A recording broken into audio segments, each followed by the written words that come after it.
This is Kevin, this is Heart 90s. They are celebrating 35 years in pop. The definitive story. The Take That story is now out, 3-part docuseries on Netflix. It is always a joy and pleasure to welcome this band to this show. It's Take That, everybody. It's Take That. Good morning, Howard. Good morning, Mark. Good morning, Gareth. How are you, boys? How are you? Good. It's been so long since I've seen you. About 5 months since the... I thought there was a restraining order, but we're okay.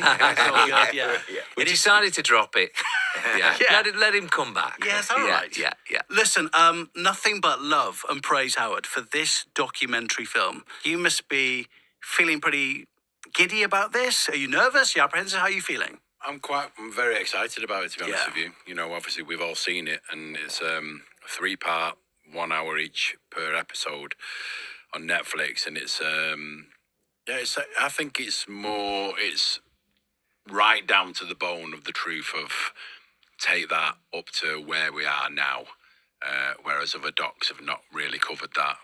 This covers the pure truth of us, and I think that in general it makes me feel very proud of, you know, where we started and where we are now, and I think it's going to be entertaining, not just for Take That fans. I believe that hopefully people that are not a Take That fan will watch it for the story of the band.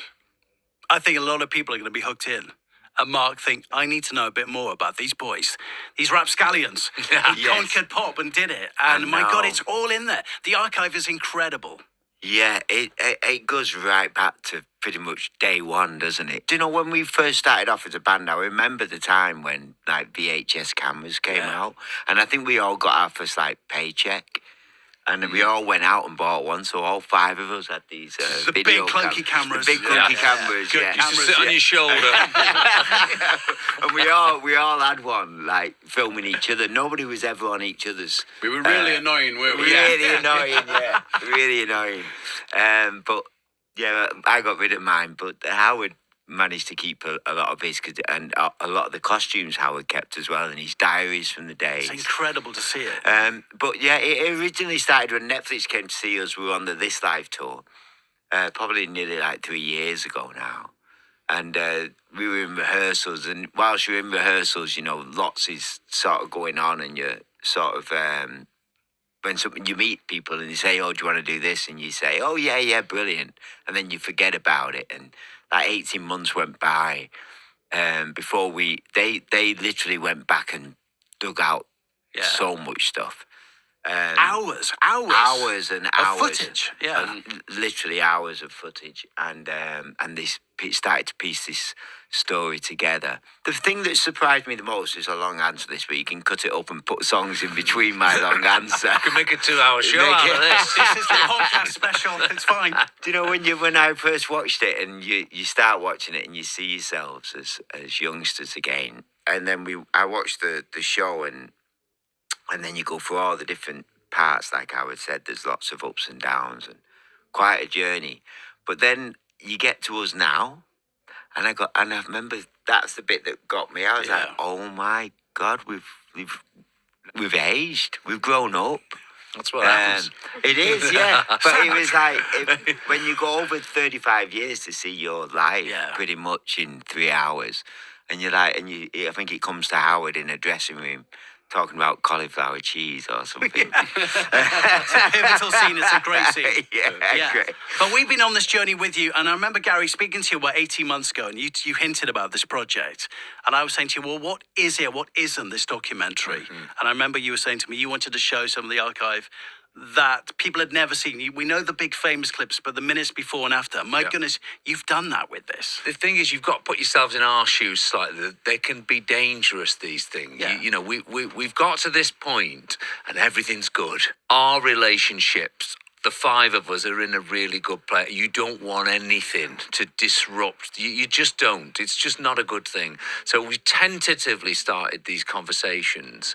But one of the early things that they said to us was, we really want to show fans things they've never seen before. And my initial reaction was, good luck with that. They've seen everything. Our fans go and find stuff in the corners of the internet. They've seen everything.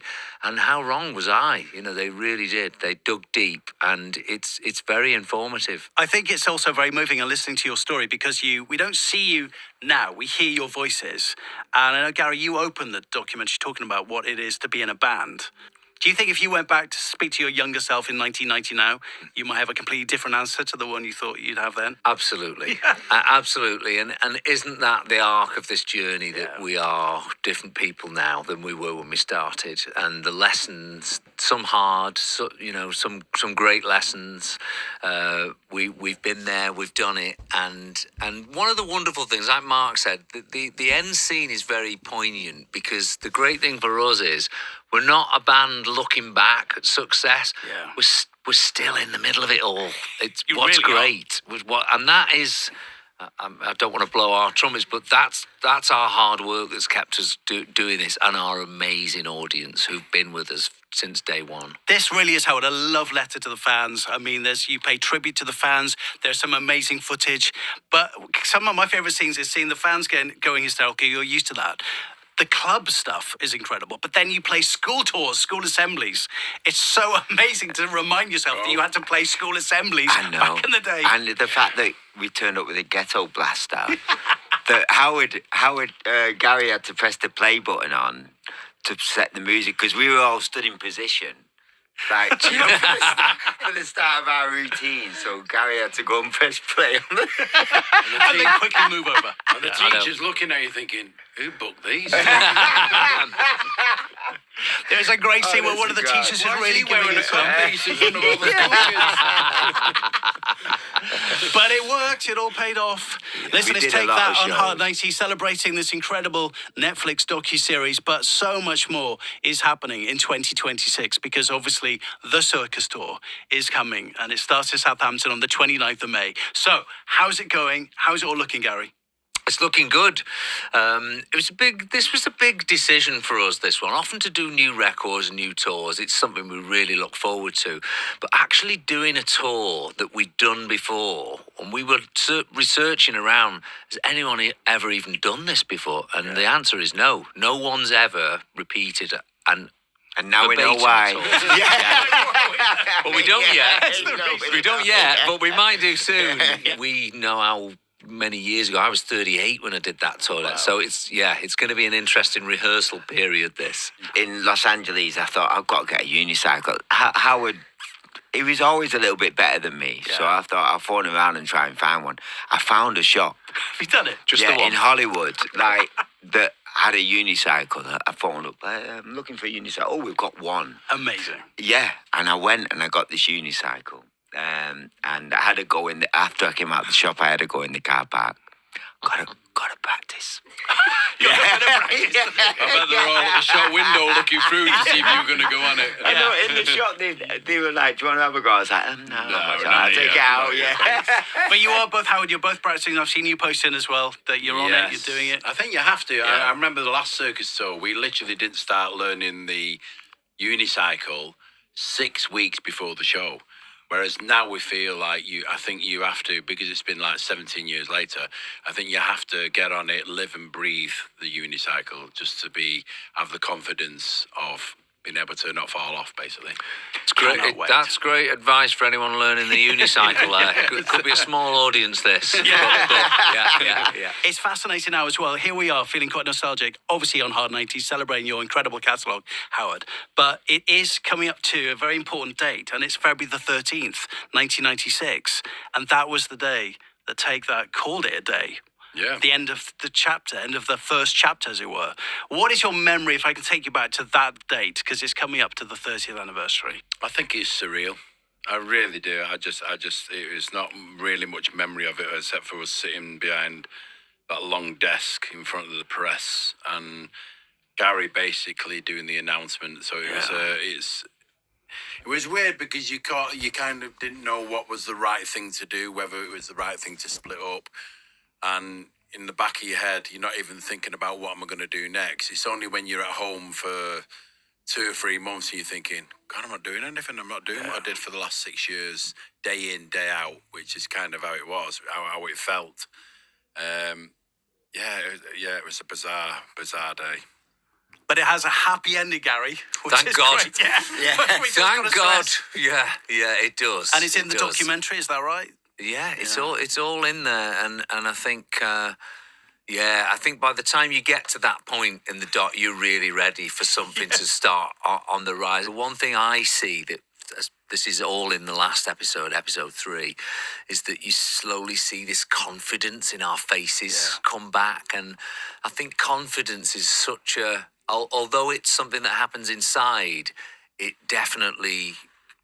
It goes external as well. You can see it in people's faces and people's eyes, and for us to slowly get that confidence back, I thought it was a gorgeous time. That was. That was 30 years ago. Here we are now in 2026 with this documentary and the circus tour. And then it's a wave of nostalgia happening because I was catching up with Boyzone and Westlife Boys and the Five Lads and Blue Boys are touring. So everyone seems to be back in the moment. Are you loving the fact that you're all out there touring again and doing it? I think it's exciting. I'm happy for them. It's always nice for us. I think it's always great when we're together. There's any day we're all together, and for those bands to have time together and it's got to be good for the soul. I think. Yeah. Whenever I see any of those, I always try and make contact and say, guys, go and have the best time ever. Yeah, because exactly. I think that was when we came back. There was so many reasons for us not to come back, because you've got to remember when we came back, the idea of a band doing a reunion, it wasn't thought of. Yeah. It never happened, and so there was so many reasons to not do it. And then in one of our conversations, we just said, well, why don't we just go and have a great time? It might only be 2 weeks. Exactly. Yeah. Why not? Yeah. And you did And it. it looks like they're having a good time being Yeah, together. I know. Yeah. When I see them, they're like, oh, they're enjoying it. Yeah. I had the honour, I just want to say this because they're in the room. I had the honour of doing your comeback interview in 2006. And that was for Patience and the Beautiful World album. What a moment that was. But that was also the day where you forced me to go downstairs to get Sir Paul McCartney to come up to the studio to meet you. So I just wanted to have that on record. that's right. That I helped you meet Paul McCartney in this building Yes. on that day. That's so right. And he was doing a classical That's album, right, wasn't yes. he, at the time? And you guys had never met him, despite doing the Beatles medley at the Brits. So, Wow, I know. I just wanted to get that on record. Do you know It's a what? beautiful You're highlight. so right. Isn't that amazing? So good. See, isn't that because what we all do, we're around music so much, but then when someone like a Beatle, I mean, it's unbelievable, isn't it? And we ended up performing with him, didn't we? At the Royal Albert Hall. 2009. What was that for? What was that That for? was Children in Need Rocks. Yeah, Wow. That's right, yeah. Yeah. Yeah. Close the show. Listen, Amazing. congratulations on this incredible documentary series and Thank you. everything you've achieved in 35 years. But before you go, we like to put you on the spot. Okay. I want to take you back to the 90s and we're going to blind rank 5 tracks from the 90s. You don't know what's coming, but I need you to put them in order of 1 to 5. Number 1 obviously being the best song. Are you ready for the challenge? Our favourites. Yeah, We've yes. all got to agree with You've each got to other agree then. as well. So, Okay. Right, okay. Okay. Song number 1. So what is this? Promises. What are we thinking?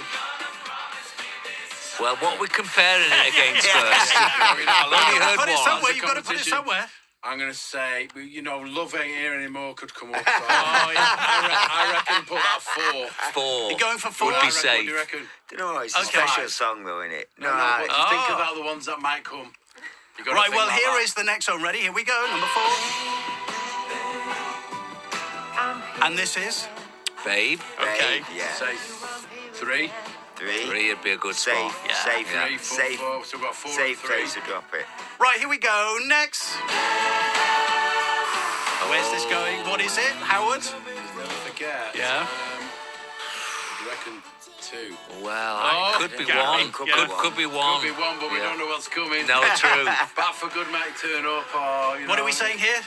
2. I think go 2. Okay, go 2. 2. And next one. But This it's is- probably not our favourite, though, is it? Really? That should have been that should have been 4 and Promises. Should be 5. you know what I mean?